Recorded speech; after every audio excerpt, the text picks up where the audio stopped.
अवाक्चिन्ताभिलपनां प्रज्ञापारमितामजाम् अनिरोधां नभोरूपां स्वसंविज्ञानगोचरां प्रत्येकैकस्यतां वन्दे त्रिकालजिनमातरम्।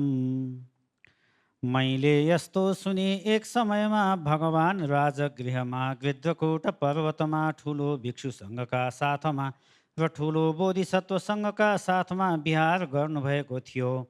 त्यो बेलामा नै भगवान गम्भीरावसम्बोध नाम गरेको समाधिमा प्रवेश गर्नुभयो। त्यही बेलामा आर्य अवलोकितेश्वर बोधिसत्व महासत्व गम्भीर प्रज्ञा पारमितामा चर्या गर्दै रहँदा यसरी हेर्नुहुन्थ्यो कि पञ्चस्कन्धहरूलाई स्वभाव शून्य देख्नुहुन्थ्यो। अनि आयुष्मान सारिपुत्रले बुद्धको अनुभवले गर्दा आर्य अवलोकितेश्वर बोधिसत्वलाई यस्तो भन्नुभयो, जो कोही कुलपुत्रले यो गम्भीर प्रज्ञा पारमितामा चर्या गर्न इच्छा गर्दछ भने उसले कसरी सिक्नु पर्दछ? यति भनेपछि आर्य अवलोकितेश्वर बोधिसत्व महासत्वले आयुष्मान सारिपुत्रलाई यस्तो भन्नुभयो, हे सारिपुत्र, जो कोही कुलपुत्र या कुलपुत्रीले यो गम्भीर प्रज्ञा पारमितामा चर्या गर्न इच्छा गर्दछ उसले यसरी हेर्नु पर्दछ। ती पञ्चस्कन्धहरूलाई पनि स्वभाव शून्य देख्छ। रूप शून्यता हो, शून्यता नै रूप हो। रूपभन्दा शून्यता बेग्लै होइन, शून्यताभन्दा रूप बेग्लै होइन। जुन रूप हो त्यही नै शून्यता हो, जुन शून्यता हो त्यही नै रूप हो। यसै गरी वेदना, संज्ञा, संस्कारहरू र विज्ञान पनि शून्यता नै हुन्। यस प्रकार हे सारिपुत्र, सम्पूर्ण धर्महरू शून्यता लक्षणवाला छन्। उत्पन्न नभएका, निरोध नभएका, मल नभएका, विमल पनि नभएका, कमी नभएका, सम्पूर्ण पनि नभएका छन्। त्यसकारण नै सारिपुत्र, शून्यतामा न रूप हुन्छ, न वेदना, न संज्ञा, न संस्कारहरू, न विज्ञान हुन्छन्। न चक्षु हुन्छ, न कान, न नाक, न जिब्रो, न शरीर, न मन हुन्छ। न रूप हुन्छ, न शब्द, न गन्ध, न रस, न स्पष्टव्य हुन्छ, न धर्महरू हुन्छन्। न चक्षु धातु हुन्छ र त्यहाँदेखि लिएर न मनोधातुसम्म केही हुन्छ। न धर्म धातु छ, न मनोविज्ञान धातु छ, न विद्या छ, न विद्याक्षय छ, र यहाँदेखि लिएर न जरा मरणसम्म केही छ, न जरा मरणको क्षय नै छ। न दुःख समुदय निरोध र मार्गहरू छन्, न ज्ञान छ, न प्राप्ति छ, न अप्राप्ति नै छ। त्यसकारण हे सारिपुत्र, प्राप्ति नहुनुले गर्दा बोधिसत्वहरूको प्रज्ञा पारमितालाई आश्रय गरेर चित्तको आवरण हट्दछ। चित्तको आवरण नभएपछि त्रासरहित भएर विपर्यासहरूलाई अतिक्रमण गरेर निर्वाणमा स्थित हुन्छन्। तिनै कालमा भएका सबै बुद्धहरू प्रज्ञा पारमितालाई आश्रय बनाएर नै अनुत्तर सम्यक सम्बोधिमा अभिसम्बुद्ध भएका हुन्छन्। त्यसकारणले प्रज्ञा पारमिताको महामन्त्रलाई जान्नु पर्दछ। जुन अनुत्तर मन्त्र हो त्यो समानको अर्को कुनै पनि नभएको मन्त्र हो। सबै दुःखहरूलाई शान्त पार्ने मन्त्र हो। यो सत्य हो, मिथ्या नभएको हुनाले प्रज्ञा पारमितामा बताइएको मन्त्र हो, जुन यस प्रकार छ, गते गते पार सङ्गते बोधि स्वाहा।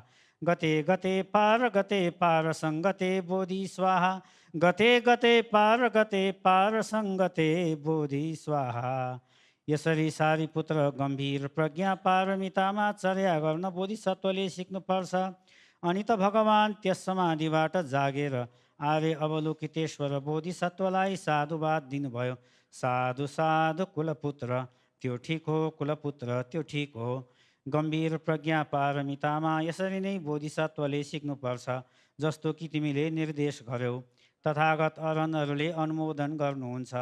भगवानले यस्तो भन्नुभयो, उदात्त मन भएका आयुष्मान सारिपुत्र र आर्य अवलोकितेश्वर बोधिसत्व सहित त्यो सबै परिषद, देव, मनुष्य, असुर, गन्धर्व सहित लोकले भगवानले भनेको कुरालाई अभिनन्दन गरे।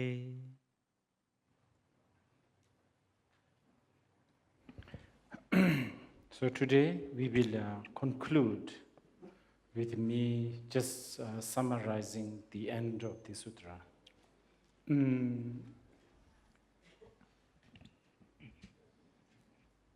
Nepal is so special, and personally for me, there's just so many memories. I have walked from Gorakhpur to Lumbini to catch next bus to Kathmandu in order to receive 16 Karmapa Rangjung Rigved Dorje's teaching. I have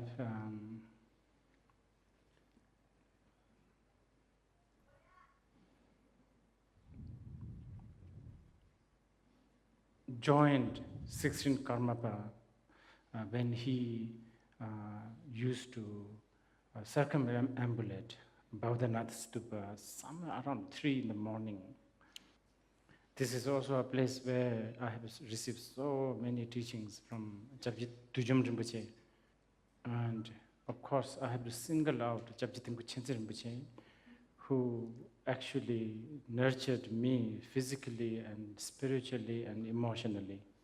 Even today, every time I go to Tirpuvan airport, Tirpuvan, right? I have memory of going there to see him off every time he goes somewhere. So for me to have this opportunity to have such kind of time and situation to share a very profound teaching such as Prajnaparamita in this place, here in this city, is really special. And I have to share this, I have to sort of show off. I have written some sort of a poem for Nepal. And it goes something like this. Way to go, Nepal. Your sovereign and family wiped out. No government for decades. Constant infighting. Bullied by neighbors and ravaged by earthquake. You still stand on your feet. You have not lost the touch of the divine. Not bloated by any superiority complex. Not deflated by any inferiority complex. In myriad ways, you still make many high, and your temple bells still ring. So that's my, expression of Nepal and how I feel.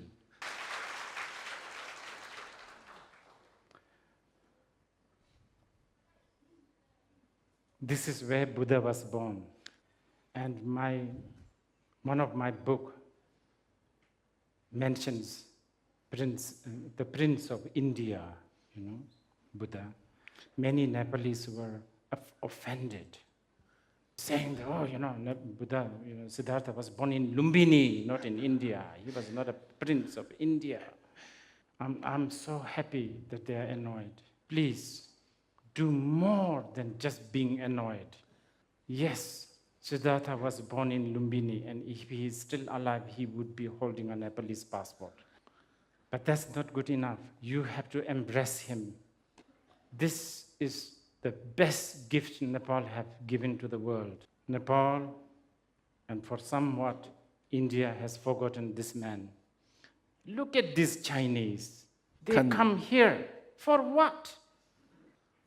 They have everything there. They don't have to come here and sniff the dust. Look at the Westerners. They're here giving up everything in their home. Why? Just because of this guy called Siddhartha. Yes, Shiva, Vishnu, Krishna. All these gods, they probably are there, but they are not a human being, so they can't have a citizenship. If Siddhartha is still alive, he is a Nepali Daju, right? Daju? Is it? Daju? Right. Daju is what? Elder brother, okay. He's a Nepali elder brother. Okay, now going back to the more serious business. So, we have been talking about a view, which is the quintessential teaching of the Prajnaparamita Sutra. And I have talked again and again, the right view is important. And the reason why it's important, again I'm repeating here, and this need to be repeated. Because we are all confused. We are always in confusion. We have delusion, basically, delusion. Truly is delusion, confused, delusion. Looking at things that are illusion and thinking it's real is a delusion, and that's what we have. And what does delusion do? It leads us to disappointment. It leads us to pain, suffering. And what kind of delusions we have? So many.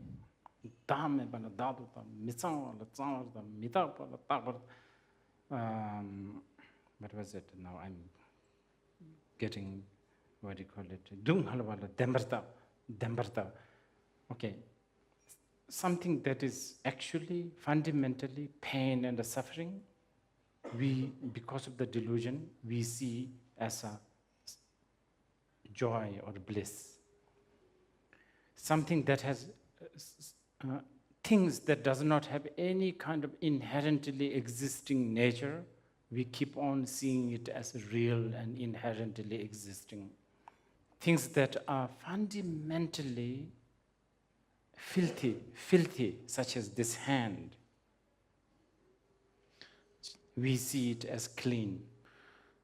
It's thanks to the soap, the shampoo, the shower taking, what do you call it? Pedicure, manicure, all that, it looks clean, but it's fundamentally, you try not to, do all of that, not wash your hands, not clip your nail, then you will see it's fundamentally filthy.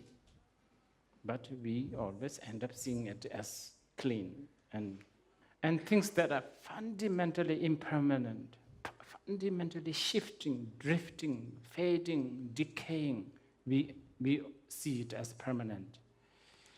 And why do we have that? Because we have the lack of having the right view.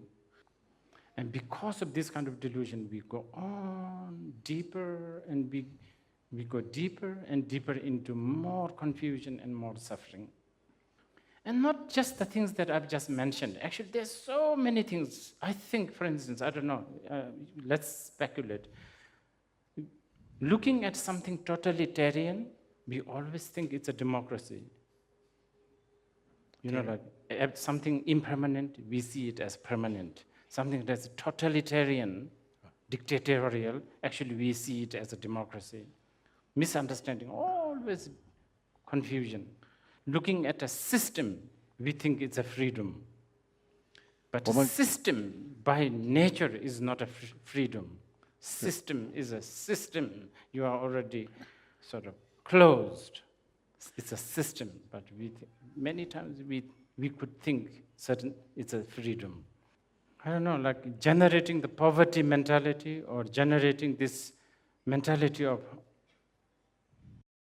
there's always a lack of this, lack of that. We think it's economy.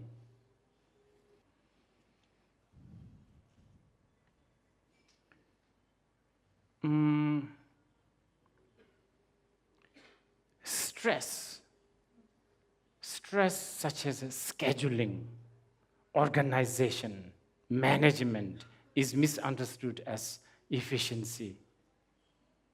It's terrible. It's really terrible. It's so depressing, actually. Like for instance, I'm already making a plan, 2018 December, so date this and that, I'll be here, there. That time hasn't even come and it's already crossed. The future time is already gone. And sucking up to other people's idea is misunderstood as an education. And a clever plagiarism is misunderstood as originality. And near skeleton look like are misunderstood as a beauty. Conducted bulimic problems are considered as a healthy living. Okay. Conducted and organized bulimic, people who vomit after eating, that kind of lifestyle, not eating, refraining, dieting, is considered it's like the healthy and, beauty, whatever. There's just so much delusion, so much. I'm waiting for the iPhone 8, and I'm a prisoner of Apple Macintosh. Everything. If I lost this, I would not know who I'm having lunch with today. I used to remember the not only the names, but even the phone numbers of other people by heart. Now I don't even know my own phone number. So, the delusion which creates suffering is what we need to liberate ourselves from. So for that, path is necessary. And path, as I've said right at the beginning, was taught by the Buddha for different people, different capacities, different faculties. For some, he taught things that he really meant it. For others, his teachings were provisional. Buddha used all kinds of methods, not just lips moving to teach. He did not only just use the language, he used everything, every gesture, every look. The Shakyamuni Buddha appearing barefoot, the barefoot is a teaching. Begging arm is a teaching. When in the, I don't know, some of you may have read Vimalakirti Sutra, there, when Ananda was asked to go, Vimalakirti, this guy is supposedly sick somewhere, so Buddha asked Ananda to go and ask how he is, and Ananda refused. The reason is, Ananda said, I was totally, embarrassed by this guy called Vimalakirti, because Ananda was, looking for something to drink, right? I forgot. I don't know, was it? Do you remember anyone? For Buddha. And because Buddha was not well. And Vimalakirti turned up from a corner and said, Ananda, what are you doing? And then when Ananda explained, I'm looking for this because Buddha is not well, Vimalakirti said, what? You should not be talking like this in the public. It's just such embarrassing. Buddha never gets sick. Buddha is beyond sickness. Buddha doesn't need this kind of thing. This is your mind. So he completely sort of humiliated Ananda. And anyway, as I said, Buddha taught in many different ways, and many of his teachings. But anyway, the content, the essence of the teaching, the subject of the teachings are always something like Four Noble Truths or Two Truths. And I have said this yesterday or day before, that even the two truths is only for the sake of communication. There is no such thing as truly existing true truth. There are few things that you need to remember. One is this, the true truth, the concept of true truth is only for the sake of communication. The other thing that you need to also remember is even though we talk about true truth as the relative truth as something more inferior, ultimate truth as a superior, but we have to bear in mind they are actually one. When, I don't know whether I should use the word one. Basically, we need to learn that these two are not a separate entity. The dismantling of the non-truth is the truth. Deconstruction of the relative truth lends yourself into the ultimate truth.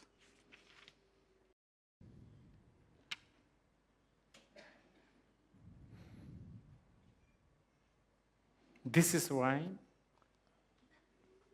again, for the sake of conversation between a student and a teacher, especially for the practitioners, uniting the two truths is like the homework, so to speak, the practice. The Uniting the two truth is like the homework or the practice. How should I say? And it comes in many, many different different myriad of expression. The union of two truths. It's a little bit tricky here, because when we talk about a union, we always think there's a two separate entity that need to be united, but it's not like that.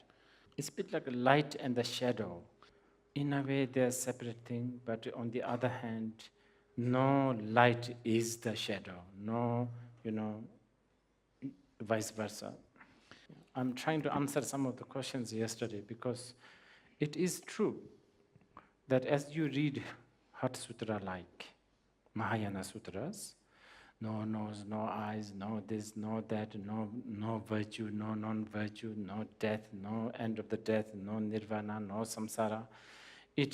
You could misunderstood as something very nihilist, but that is absolutely not right. This is what said, if you misunderstood shunyata, it's the gravest consequences you can go through. And similarly, also I should mention to you, we should not also have clinging to a concept called emptiness. Even the emptiness does not exist. Absolutely important. Buddha said to Kashyapa, mountain-like ego is okay, but sesame seed-like, attachment to emptiness is worse. Yeah. So it's really important the practitioners know how to really, for the lack of communication, how to harmonize the relative truth and ultimate truth. I have this question somebody asked this morning, I think it's from another, through the internet. I eat breakfast, I know it's a tomato, is that a judgment? Well, here we need to know, if you are talking about judgment as in ethic, morality, bad and good, sort of puritanical thing, then it is not a judgment. If you want to eat a tomato, but accidentally you put a potato that looks reddish and misunderstand this as a tomato, for that kind of thing, you need some sort of a judgment that this is tomato, this is not potato, so and so. Here, what we need to know is a tomato is a label. It's a label, and then there's many different ways of, labeling it due to different culture. When a Nepalese make dishes, they have a certain way of looking at a tomato. And I'm sure when the Italians make pasta sauce, pomodoro, right? Pomodoro. They have a different way of looking at the tomato. And goodness knows what the goats and the fish and the birds think about the tomato. I don't think they call it a tomato. I don't know whether they go so fussy about the tomatoes. Because the Italians and Japanese can really go fussy with the tomato. Especially if you are making a good pomodoro sauce, isn't it? And I don't know, it does have an effect. It does have an effect. This kind of, education, this kind of influence does effect. It does seem to have, the Italian pomodoro seems to be different from the, pomodoro served in Delhi, for instance. You understand? Logically, it could be. Yeah. So basically, it is, as one of the questioner was asking, is it a belief? Yes, it is a belief. Tomato is also a belief. For the time being, shunyata is as belief as tomato is a belief. But for Buddhists, our aim is to shrug off all the belief, including the tomato and the shunyata. That does not mean that an enlightened being will have no more tomato. enlightened being can still have a tomato, just as how a mother is playing with a kid, building a sandcastle. This is why, for Avalokiteshvara, just switching the sex when he arrives in China, it's just so easy. It's like probably more easier than changing underpants. You have to read the part where in the Vimalakirti Sutra, where Shariputra went to visit Vimalakirti's house, and then instead of meeting Vimalakirti, Shariputra encountered this sort of Vimalakirti's, I don't know, maid, maybe his girlfriend, this beautiful woman. And Shariputra, proper monk, should not be, in one room with a girl, talking too long, talking too intimate. And he was a little bit, uncomfortable. But the girl, the goddess, she transformed Shariputra into a woman. And Shariputra says, oh my goodness, I've become a woman. You understand, so paranoid. And then the girl keeps saying, what do you mean by woman? What is woman? It's just, it's like that, we just have to shrug off from the view, all kinds of view. For the enlightened being, for a Buddha, they don't have two truths. They don't.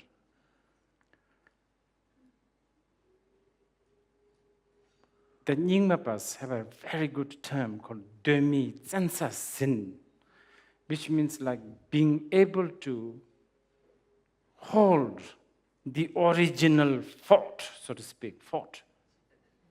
Citadel, or the fort, territory. Remember I gave you the example of audience, magician, and the guy who has nothing to do with the magic? I have a better example. Okay. Husband and a wife is sleeping in a queen-size bed. Don't worry, it's not going to become that explicit. And wife has an insomnia problem. Husband is sleeping and dreaming that he's being raped by an elephant. And so he's like shouting, and he's like, all kinds of things. The wife is, what's going on here? The wife thinks something definitely is not right. Because, oftentimes there's a very thin line between the sound of suffering and the sound of ecstasy. Okay, we need to also have another person sleeping somewhere in the next room. Now, this example is important. The room is very small. It can't fit elephant and husband and a wife on one king-size bed. King-size bigger or queen-size bigger? Anyway, it doesn't matter. You can't fit these three. Meaning, before the husband was dreaming being raped, the elephant was not there. And while he's being raped, elephant is also not there. Before the husband and wife sleeps, okay? Elephant was not there. It's not like they sort of leashed, they have, pet elephant sitting there. So wife, knowing that something is definitely not right, pour a glass of water on husband. Husband wakes up and elephant goes. But actually elephant does not exist to go, right? So what is samsara and the nirvana? Experience with the elephant is the samsara. After the wife throwing the water, elephant going, no more elephant problem, is the nirvana. Did the water help chewing away the elephant? Of course not. There was no elephant. So both samsara and the nirvana is fake. Elephant is fake, and no more elephant is fake. But husband should still thank the wife for the throwing the water because it helped him. About to be raped, or he was being raped, doesn't matter. He should still, thank you, you saved me. He should still say that. Next room, Nothing is happening. No elephant, no more elephant, no water, nothing. I mean, for the next room person. While the husband is dreaming, the elephant, if the husband knows this is a dream, meaning he knows elephant is emptiness, emptiness is elephant, so on and so forth. Husband might, well, let me experience this. Husband might say, yes, come on, more. Use your trunk, use your, I don't know, everything, whatever. Like really transcendental kinkiness, so to speak. You understand? Okay, I should control here. And that is what we are talking about, uniting the relative truth and ultimate truth. So important. And it comes in many different expressions, uniting the ultimate truth and relative truth, uniting compassion and emptiness, uniting, wisdom and method, uniting appearance and emptiness. Basically, this is another thing you need to remember. All the Buddhist practice must have this. If you are wanting to talk about a practice, the practice has to have this flavor or this sort of principle of uniting the two truths. That's important. Of course, right now, for most of us, we are beginner. Through hearing and contemplation, we have a little sort of vague, dangey, sort of rough idea, sort of very vague idea of shunyata. But if you keep on hearing, contemplate, and meditate or practice, first you will have a conviction towards that. Then you will dwell with this path.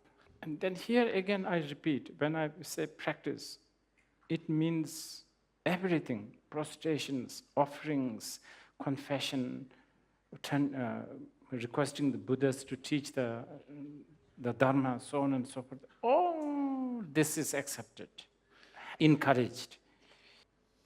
And then, of course, meditation, samadhi. I think samadhi is better. Samadhi, utmost important. In the Samadhi Raja Sutra, Buddha told Shariputra how important samadhi is. And please remember, I told you already many times, samadhi, big chunk of samadhi is something to do with the not being distracted. Okay, again, going back to uniting the two truths. Uniting the two truths, meaning, love, compassion, meditation, any kinds of, bodhicitta, whatever, must always have the view of shunyata.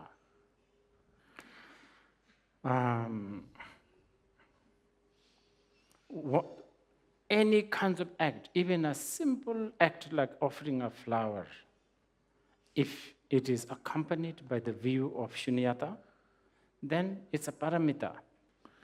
And I'm telling you, any kinds of act, you can do retreats, you can chant mantras, you can circumambulate stupas, you can pick up garbages around the stupas or the temples.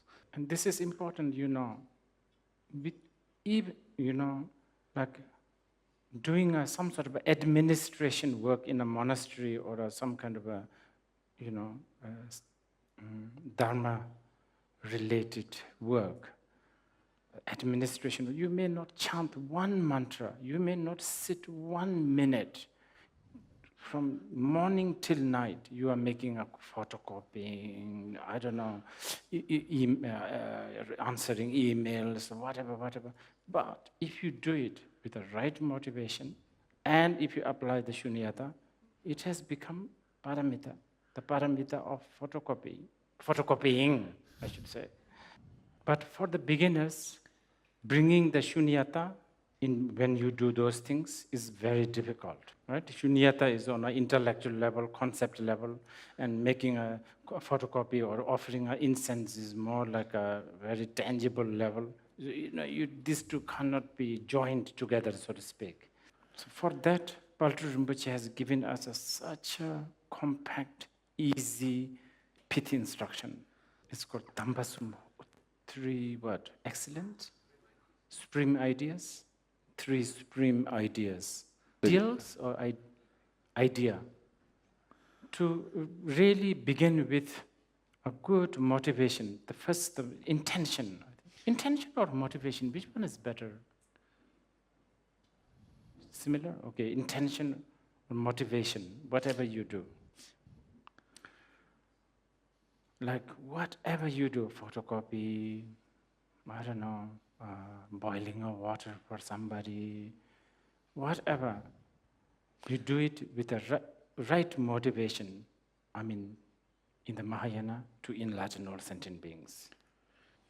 Now here, I will share you my own experience.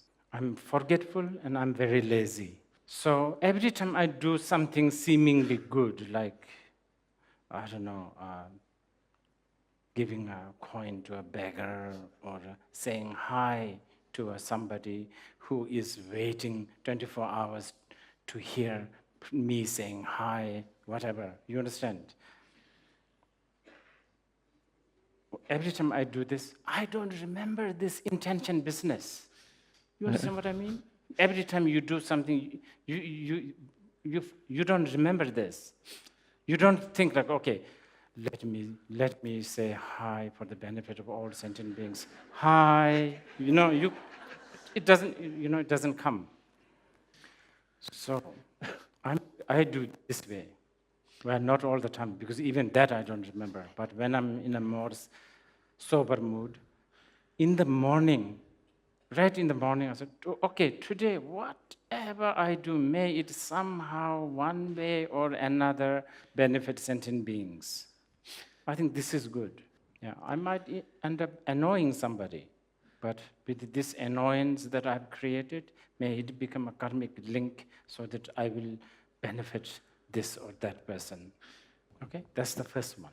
The second idea is the wholesome thing you can do is to remember whatever you do, it is an illusion. It's like a dream. This is so important, actually. Thinking everything is just my mind. It's just my projection. It's an illusion. That's like, I would say, 90% job done to get close to the shunyata. And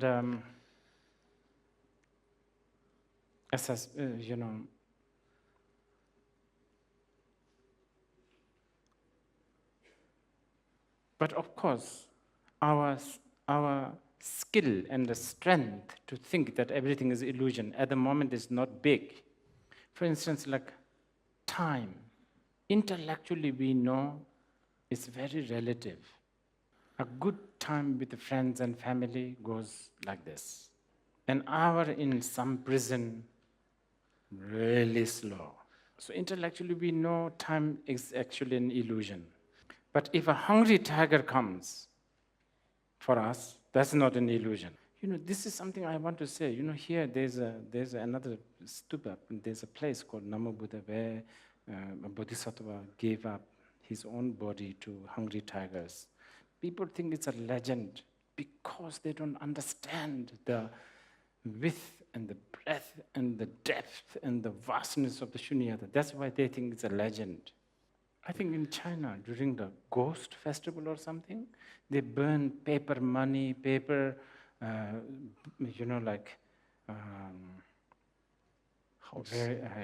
cars, houses, and you really burn. We have no qualms. You don't even think, you don't think, no, let's not burn the $100 note. Let's burn. You don't think like that. You understand? Because it's all fake. This is how that bodhisattva, long time ago, this is how he looked at his own body. Completely fake. So the bodhisattva not only not have pain, they have joy. But this is something that you and I cannot understand. We should understand this. Because I don't see you carrying your Barbie doll. What? Barbie doll, right? Which you really loved and clutched when you were a small child. You have renounced the Barbie doll. It's fake. I don't see you all holding Barbie doll at the moment. Those days you bitterly cry. Even the Barbie doll has a little scratch. And now you know it's an illusion. Some of you, I know there are people who actually carry Barbie doll also, I have to say.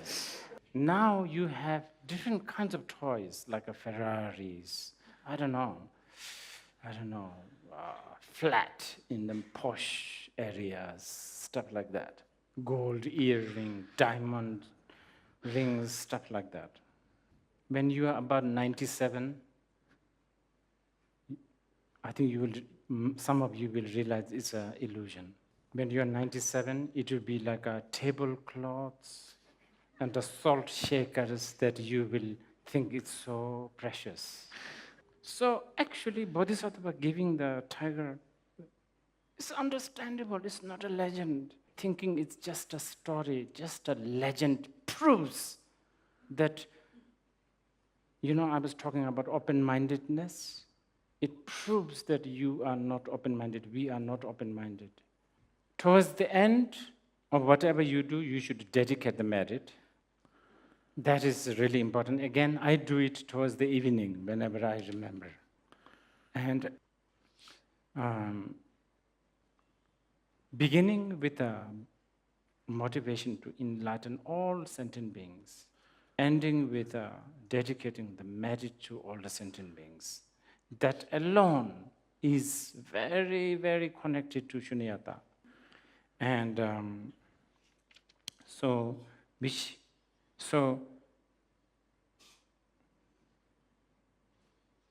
we then have Tatyata Gati Gati Paragati Parasamgati Bodhisoha, the mantra.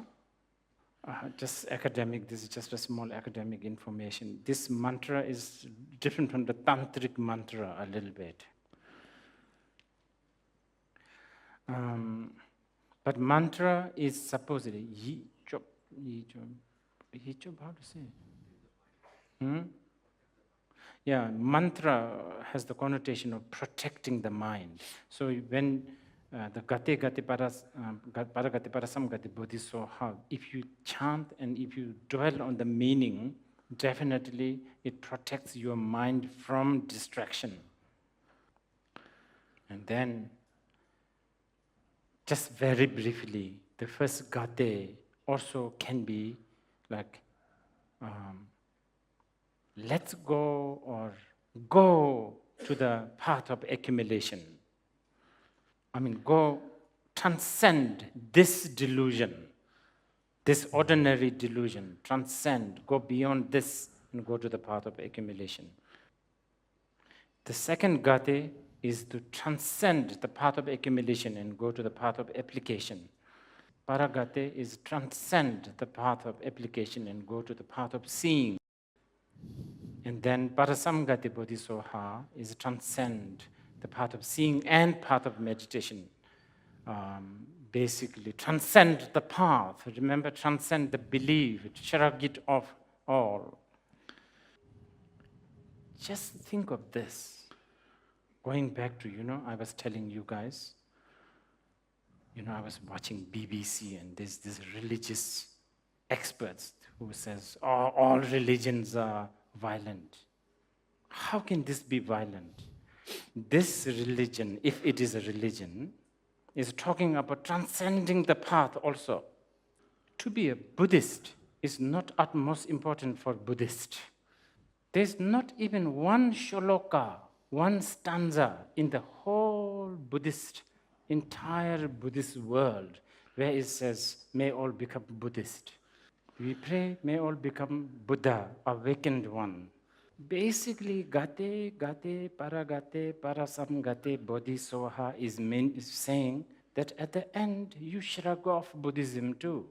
Use it for now, but abandon it once the job is done. Take a car or a taxi to go to Bauda.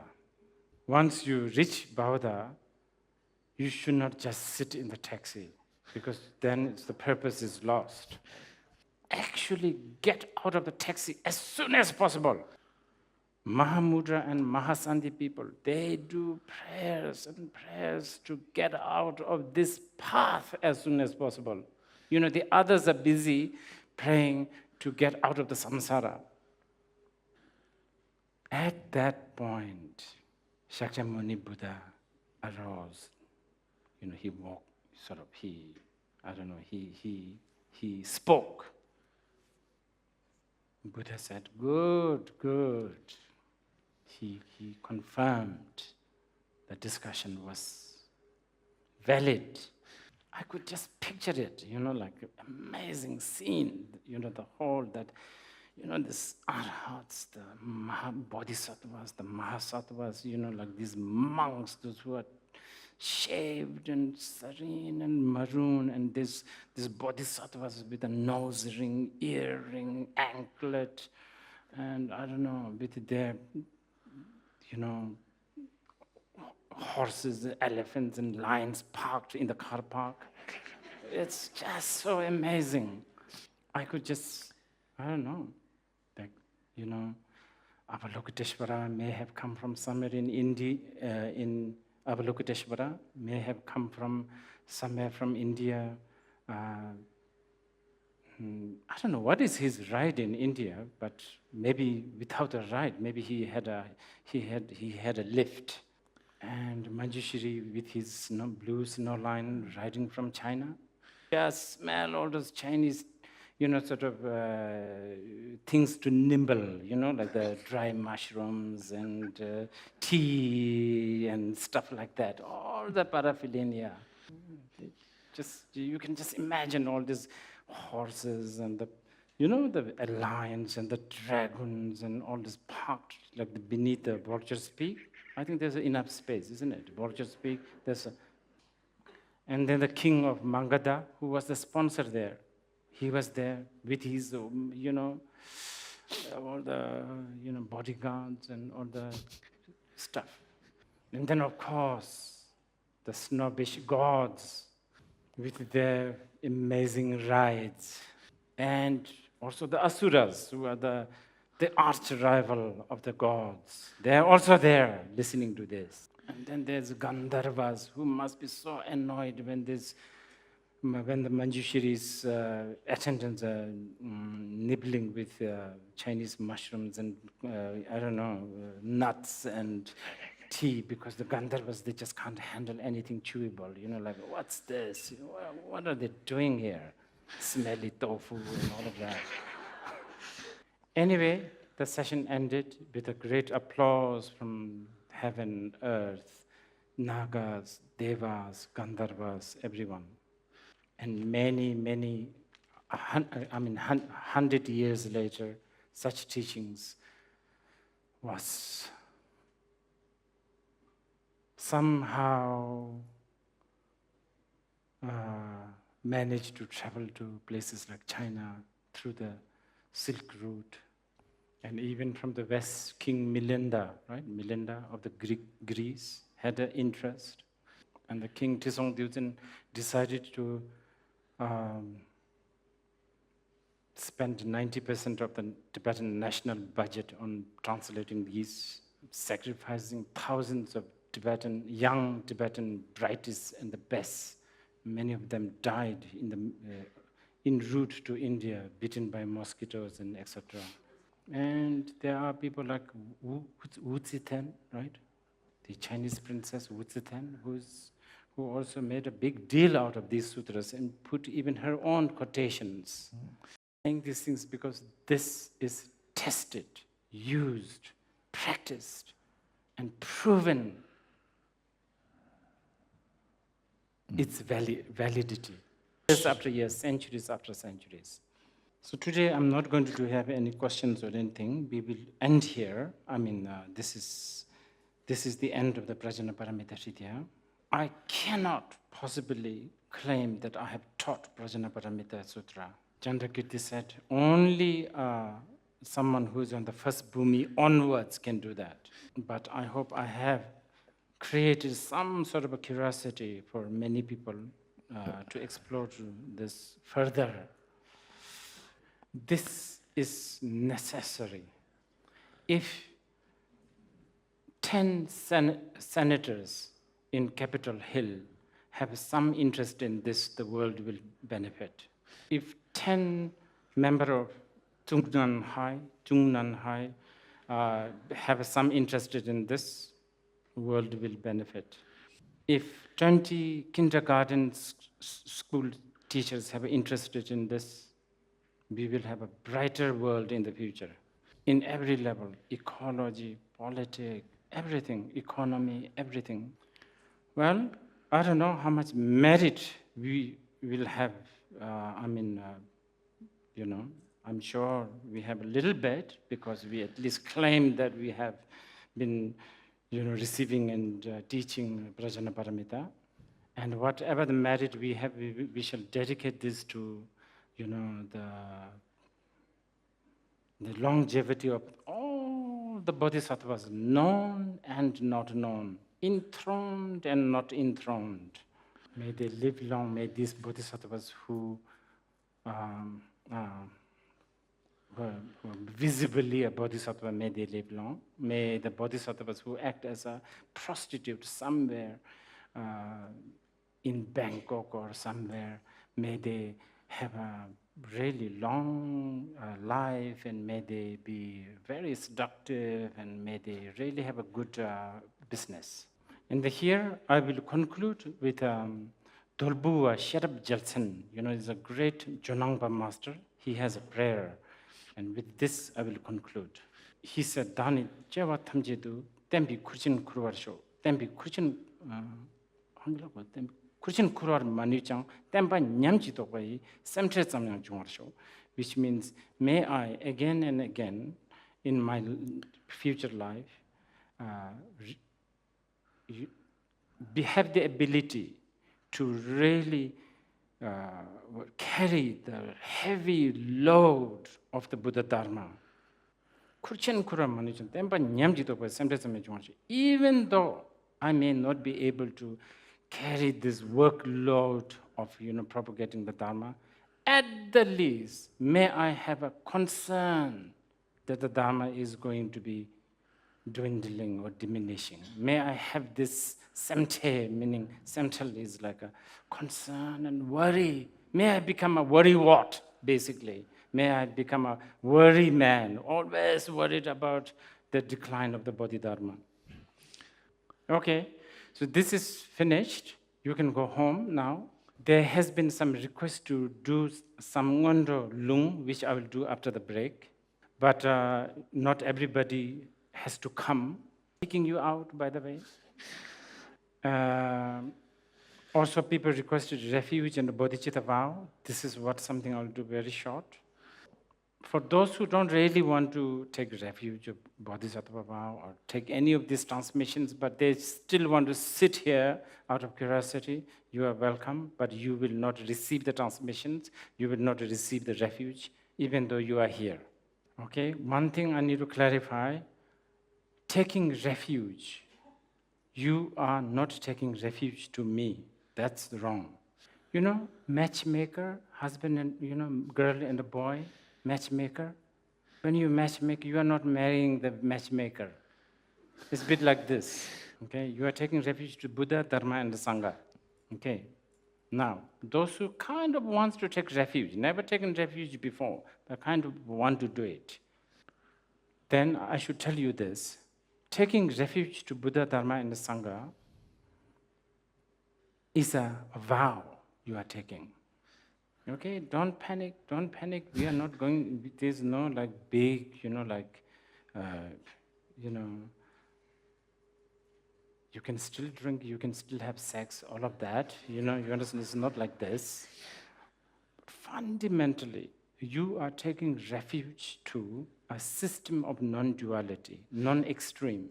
Therefore, after taking refuge to this system, you should not take refuge to a system that is not non-duality, that is extreme and that is dualistic. So, please, none of this, all religions are same, I'm partly sort of Christians, I'm partly Hindu, I'm partly Buddhist. That doesn't work. I have to be very clear. So, not to follow a leader or a guide that gives an extreme view. And also try not to harm others, even if you can't help. not to have a spiritual companion that gives you a spiritual influence, but this spiritual person, so-called spiritual person, is not necessarily, not a non-dualistic, doesn't belong to a non-dualistic system. Then doesn't work. Because if you go right, you go right. You can't go to right and left together. So I've told you this, so now we will take a break, and for those who don't want to come back, it has been very nice to be here, and I hope we will meet again.